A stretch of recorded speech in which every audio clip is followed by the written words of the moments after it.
Taca-lhe pau, Matheus. Fale da primeira onda aí. E aí, pessoal, a gente vai começar pela primeira onda do comportamental, que teve início no início do século XX, né, para ser bem exato, e a gente tem vários autores importantes nessa época, né? O primeiro que a gente vai frisar é o Pavlov, que ele vai trazer um conceito, né, uma dinâmica para o comportamental, que é o condicionamento clássico. O que consiste esse condicionamento clássico? Né? Quando a gente trabalha com condicionamento, significa que a gente está trabalhando com algo aprendido, aprendido no contexto, numa vivência, numa experiência.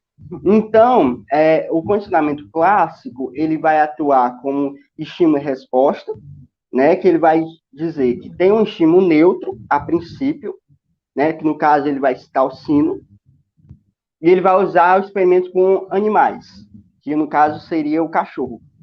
Aí ele vai usar o sino, que ele vai utilizar esse experimento, né? No sentido, ele vai colocar o sino, depois ele vai colocar a comida, e vai ver a reação a resposta do cachorro, né? A princípio, esse sino, ele é neutro, ele não elicia o comportamento do cachorro.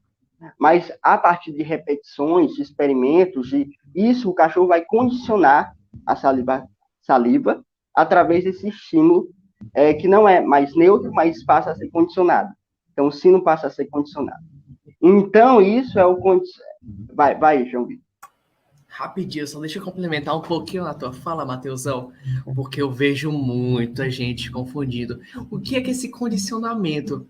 O que é condicionamento, né? Porque, tipo assim, não é uma palavra que usualmente a gente fala, né? Condicionamento, né? Mas, gente, façam assim.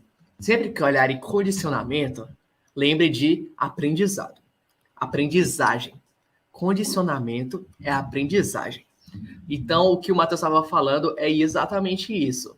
Antes, o cachorro começava a apresentar o comportamento de salivação ao ver uma comida. Porque todo mundo é isso. Se eu vejo uma comida bonita na minha frente, nossa, já começa a salivar, sabe? Mas isso eu não controlo, isso não é aprendido, não é condicionado. Isso é, ao contrário, é incondicionado. Eu não consigo controlar isso. Isso acontece de forma instantânea, sabe? Ao contrário dessa questão do sino. Pode falar, Levisão. Só para complementar também, já complementando a complementação aqui, a parte dessa questão do inato vai muito em relação à história da dívida da nossa espécie, o que foi reforçador para manter a nossa sobrevivência ao longo da história. Então vão ter reflexos que vão ser inatos, como o João Vitor está falando, da parte da história de vida da nossa espécie. Só isso mesmo. Exatamente. Essa questão da salivação, vamos ver o que mais. Eu sempre confundo isso, mas quando o sol entra quase nos nossos globos oculares, o nosso olho dilata, ou contrai, eu nunca sei, eu acho que contrai, na verdade. Enfim, tem um movimento nos olhos. Contrai, né? É verdade. Contrai. Então isso é coisa incondicionada.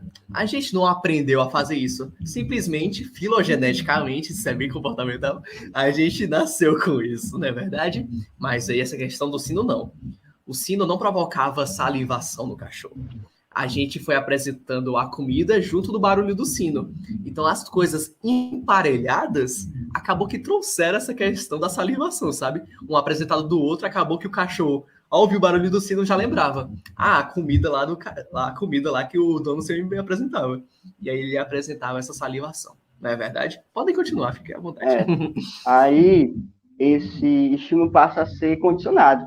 Passa a ser no sentido do comportamento aprendido, né? Não é um comportamento inato, é um comportamento aprendido.